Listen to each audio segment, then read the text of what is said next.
Let's talk about the most common relationship fears that many of us have and don't even realize it. Did you push record?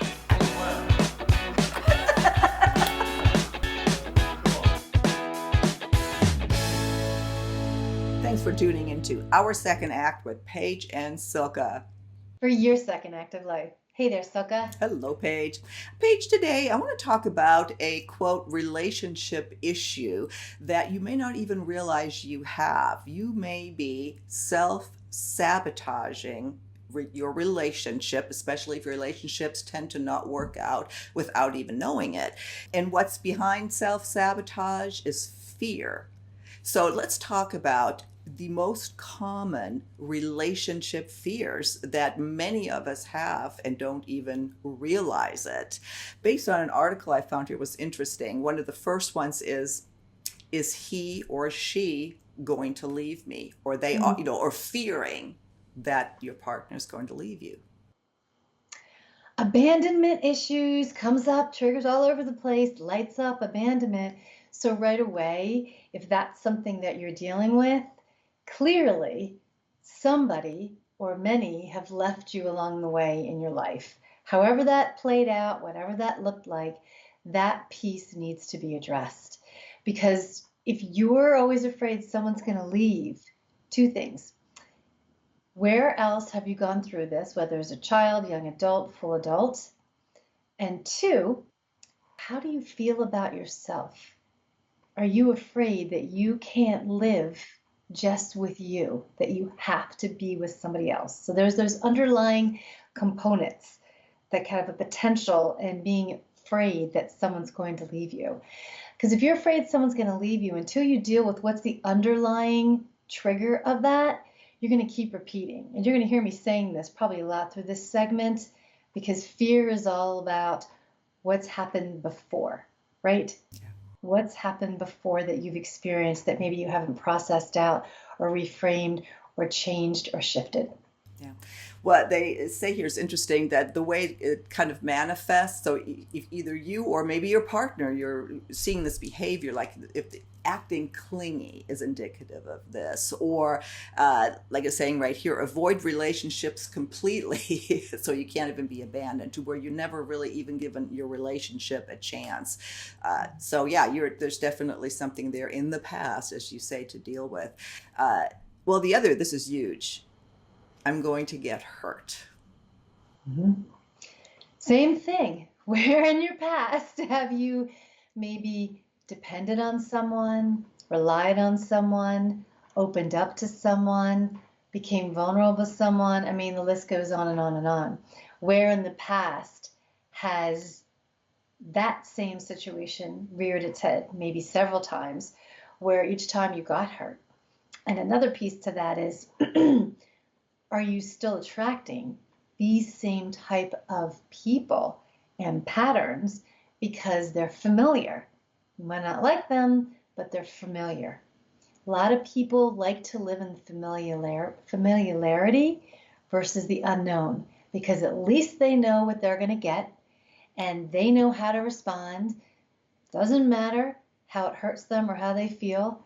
That's not as scary as the unknown.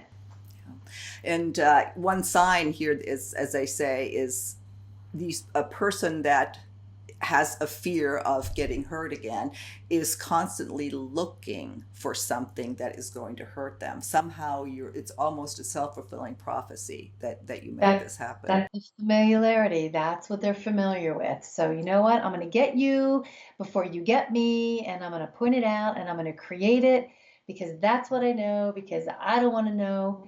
If you don't do that to me, holy shit, that means you love me. That means you're going to stay. Well, I don't know what to do with that, but I certainly know what to do with when someone's going to hurt me. Yeah, yeah.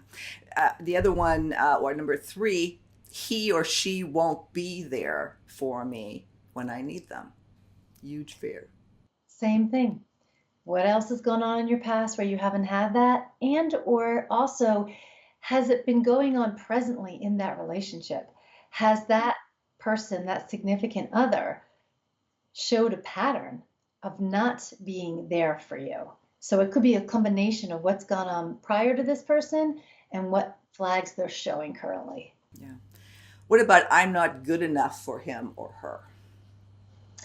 Again, every single thing we're talking about goes back to somewhere in your life. And that's why I'm such a big fan and person on anything with relationships. You always have to deal with your own stuff. You have to know where you end and another person begins. You have to know where your stuff ends and their stuff begins and where it gets like tangled up in between. And if you're feeling like you're not good enough, I know that you feel that way in every place of your life. So that's another piece to really work on in therapy as far as why don't I feel like I'm good enough? Why don't I feel like I deserve something that's healthier and loving and supportive? You have to figure that out, or you're going to keep creating the same scenario. Yeah. One thing I found interesting in identifying whether or not this is your fear or someone else's is that you pursue people who are critical of you. Yeah, because again, it goes back to, well, that's what I know. That's what I'm familiar with. Even though you get pissed off and angry about it and you complain about it, that's what you know. Very, very interesting. And then just I feel like a failure.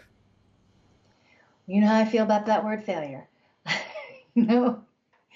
Um, yeah, we're not failures. We're here to learn and grow with all of our experiences. If there's something that you're realizing about yourself that needs to be shifted and changed, well, then own it and start to shift and change it. Do the work to make the shifts and the changes. Mhm. And again, interesting that people that feel like failures tend to judge and criticize others. Do you agree with that? And minimize their own talents and potential. But that's interesting. Judge and criticize others. Well, yeah, because we're a mirror to everything and everyone. And it's much easier to point the finger outward than to point the finger inward. So many people are afraid to do the inner work because it means you're going to have to look at everything. And it means you'll have to shine a light in the cobwebs that maybe you don't want to go and clear the cobwebs out of familiarity and what you've used to. And here's another thing that's not on that list. There's a victimization that goes with this, that if someone can be the victim of someone hurting them or they're doing this to me or whatever it might be, then they get to be the one who's the victim, who's hurt, and look what the world's doing to me, look what this person's doing to me, and they don't get to step in and own what's really going on, what part is themselves. They get to just say, poor me, poor me, poor me. And there's nothing more unattractive than someone who plays the victim. Yeah. I totally agree with that. That total turn off. Well, it Mhm. goes back to where confidence is very attractive and the opposite is not. And fear, we all have fears. I mean, Mhm. we all have fears, and there's all some obviously more pronounced than others, to where, like, as we stated at the beginning of the segment, we actually self-sabotage relationships. And I've seen it in lots of friends. And I mean, it's so obvious to outsiders versus when you're going through it. When I want to ask you one other thing on what to do, because how do you go back, how do you identify those past situations, behaviors, whatever, that are triggering these fears in you? How do you identify that and just deal with it? Well, the best thing is to definitely go into counseling because your therapist will help you with that. You can also start making a list. And what I do is, let's say one of the pieces that you pointed out was not good enough. You just don't feel good enough, right? So start looking back at the relationships in your life. If it's easier to start with the most recent, do that, whether it's a friendship or intimate, and then move all the way back to childhood where you felt like you weren't good enough. And then you'll start to see signs of how it shows up, what it looks like, how the other person acts or treats you, and how you respond. And then it becomes pretty clear of, oh my gosh, this is a cycle. Oh, I see, this is where it is, and this is where it started.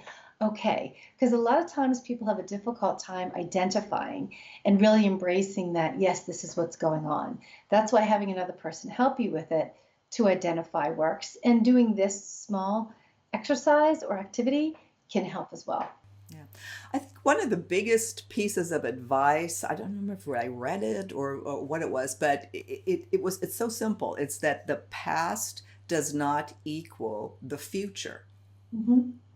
And Yeah. that then makes so much sense. And I know when I started dating again and I found myself, seeing past situations and bringing them into this new relationship and and then I could stop just by knowing that the past is not equal to the future. I could stop myself from doing that. Right. And if you're a victim, you won't stop yourself from doing that. And if you're not sure what stopped you in the past, you have to identify what it is.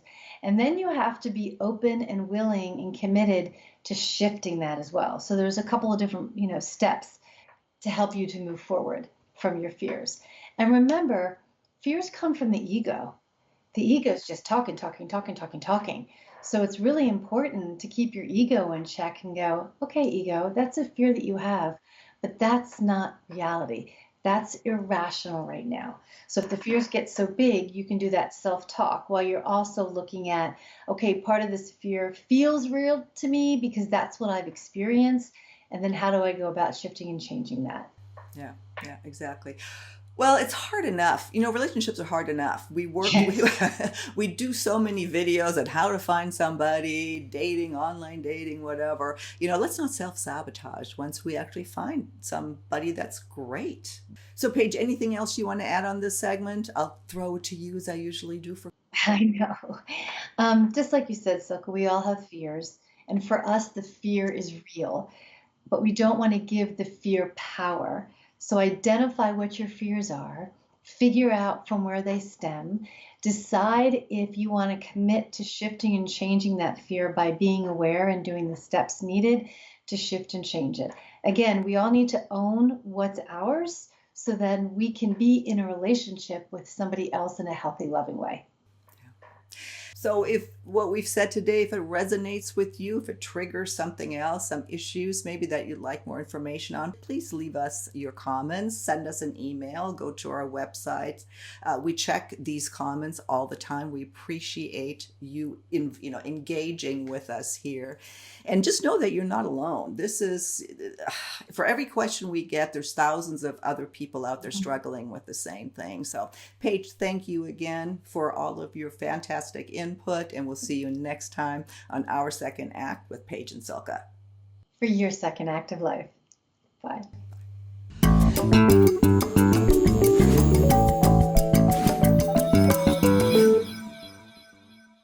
If you haven't already done so, please be sure to subscribe to our channel. The button is right here. And when you see the little bell right next to the subscribe button, hit that too, and we'll notify you every time we launch a new video. See you next time.